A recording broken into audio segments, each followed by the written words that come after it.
Why is there such a fuss about Costco's membership fee? I mean, it's supposed to help us save some money. However, Kara always manages to drag me into her shopping adventures. She only thinks about what's convenient for her, and despite my numerous refusals, she just won't take no for an answer. In fact, she even tried to set a date without my agreement. So when are we doing this? My husband chimed in, completely siding with Kara. I was shocked by his response.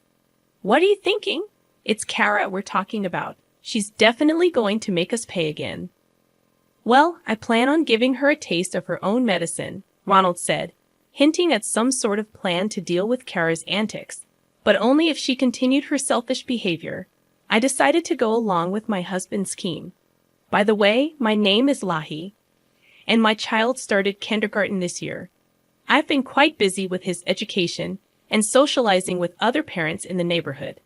Fortunately, most of the other moms are very kind and have helped me with various things like advice about my child and parent-to-parent consultations.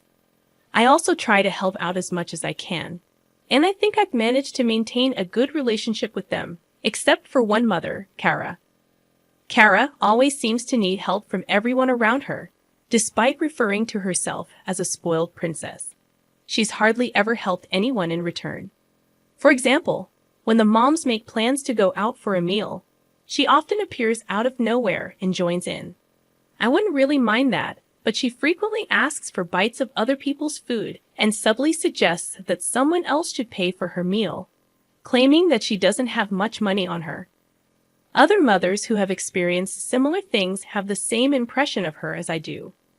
Whenever I go shopping, I always drive my car, and most of the time, she'd show up and persistently ask for a ride. While I wouldn't mind if we were headed to the same place, Kara is undeniably pushy.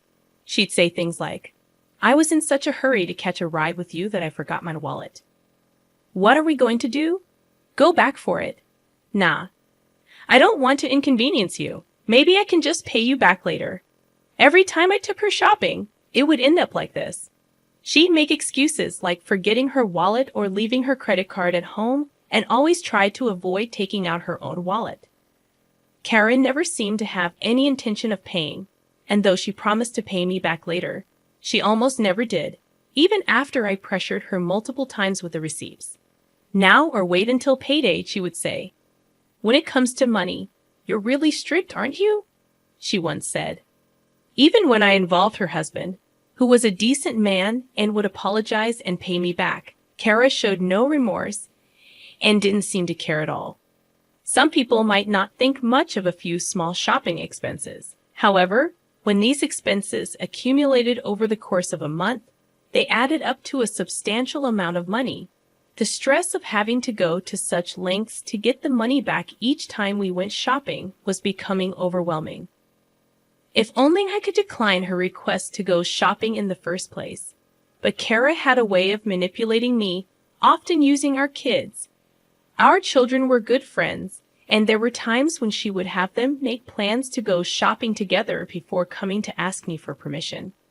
It was hard for me to refuse when she used our children as a bargaining chip, and I couldn't tell my little boy not to be friendly with his friend.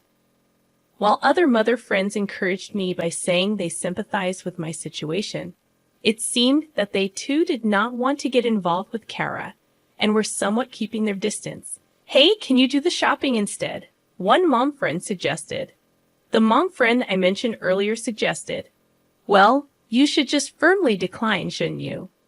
Finally, I confided in my husband about the situation, but he didn't take it seriously since he didn't know Kara's true character. He simply said, "Kids are kids and parents are parents. You should stand up stronger." I was troubled about what to do. Then one day, my husband came home looking exhausted. I asked if something had happened at work, and he told me that he had been caught by Kara at a traffic light. She approached him, saying, "Oh, you're Elle's husband. Perfect timing. Could you give me a ride to the station?" Kara asked for a favor, but she didn't seem to consider the possibility of him declining. She came out onto the road and repeatedly tried to open the passenger door. When he refused, she yelled, "How could you?" and shouted his name several times on the road, trying to call him back. "I can't believe she yelled that much on the street," my husband said. "That's what I told you. Kara is a handful. There's a limit to being a handful." After that, she even asked for the fare money. My husband tried to shake her off, but due to the traffic lights on his commute, he had a hard time. After dropping her off, he wondered where she was going, to the station without enough money to buy a ticket. Unable to comprehend Kara's selfish actions, my husband was drained and finally understood why I was complaining. "What is she thinking really?" he said. "That's why I wanted you to go shopping with her instead of me. I bet she's just as insistent with me." My husband gave a helpless shrug and seemed to give up on Kara's actions. I was also troubled about what to do. Then one day, Kara came to me with this story. "Hey, Lottie, I've been wanting to go to Costco. Is that so? Do you want to go together? It's cheap, and the cost performance is good." "Wait, Kara, you go there often, don't you?" I replied, "No, I'm not a member." With Kara's sudden proposal, I gave a vague response. Despite not being a member, Kara was quite knowledgeable about Costco and gave various recommendations. Our family was a member through my husband, and we would occasionally use the card to stock up. However, that didn't mean I was going to take Kara shopping with me. I was just hitting it off with her, thinking she was probably after rummaging through my wallet. Kara said, "Hey, let's go. You're a member, right, Lottie?" I replied, "I'm not a member." She continued, "Oh, then your husband. That's fine too. And I want you to bring the car too." I asked, puzzled, "How do you know that I got a ride in your husband's car the other day?" Kara replied casually, "I saw Costco's shopping bags there." At Kara's words, I couldn't help but frown. I told her, "You know you can't pay at Costco if you're not a member, right? So please take care of the cashier." She nonchalantly responded, "I'll pay you back later." "You hardly ever pay me back when you say that, don't you?" I retorted. "It's okay this time, right?" Despite having no inclination to agree, Kara, as usual, turned to address my child, saying, "Can we go shopping together?" My son enthusiastically replied, "Sure." Kara continued, "So then the kids can be watched by my husband, right?" Annoyed, I said, "I haven't said we're going yet." She persisted, "Oh, come on, but it's fine, right? Costco has a membership fee, and it would really help me out."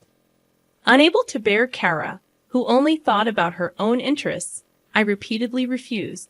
Even when I told her not to use my child to make promises, she remained stubbornly indifferent, making any discussion impossible. Eventually, without even accepting her proposal, she began to make plans as if we were definitely going. Kara turned to my husband and said, "Ah, Elle's husband, we were just making a promise to go to Costco together." My husband, giving an absurd response, said, "Oh, that's fine. When shall we do it?" I couldn't believe my ears.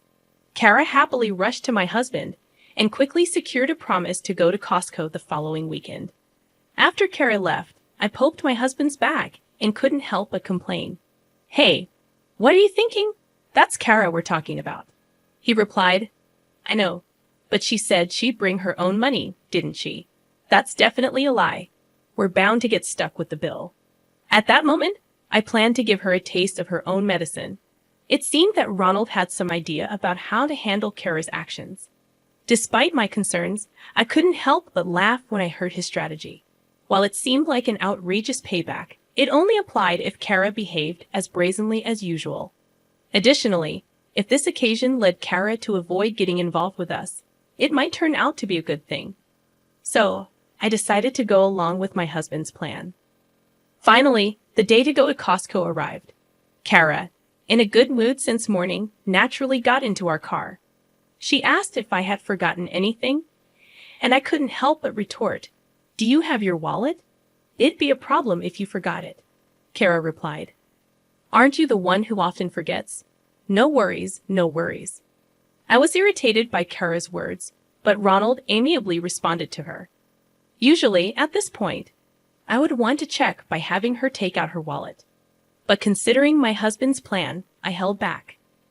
Kara seemed well aware of Costco's system. probably knowing in advance that only those with a membership card could make payments if she shopped there. Inevitably, Ronald would have to pay, and then she could push the payment onto us as usual. If she claimed she forgot her wallet, she wouldn't have to pay anything, which is probably what she was thinking. Kara's intentions were obvious, and Ronald seemed to understand them well. Kara, in high spirits, arrived at the store and swiftly started to fill the cart, with such a vast selection that it was a challenge to make choices. She happily piled items into her cart as she roamed the store. When I suggested that we keep our carts separate to avoid confusion with our purchases, she adjusted her cart and continued loading it without any hesitation.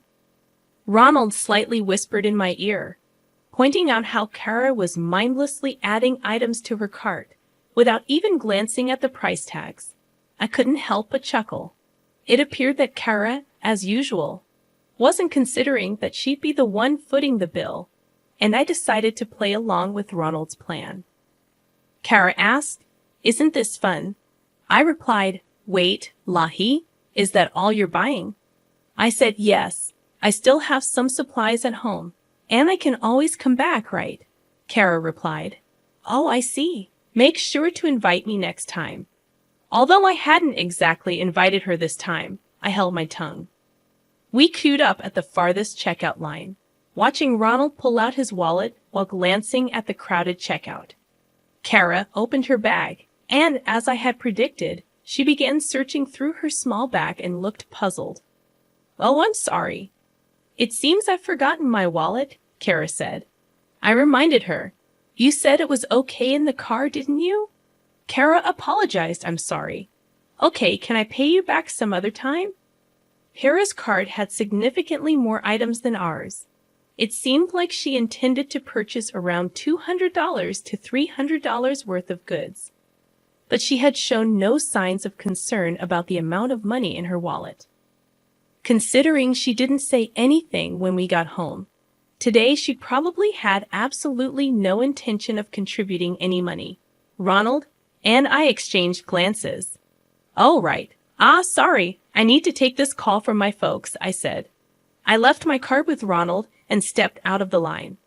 I hid behind the nearby shelves, secretly observing their interactions. Kara seemed to be chatting with Ronald without a care in the world.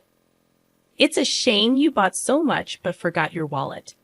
It's really a bummer, but I'm lucky to have a friend who can cover for me," Kara said. Ronald replied, "Oh, I forgot to buy something. Can you hold my place in line while I go get it?" Kara reluctantly agreed. Fine," I hurried back, "okay." As Kara waited for Ronald, he also left the line. It was a Sunday morning, one of the busiest times at Costco.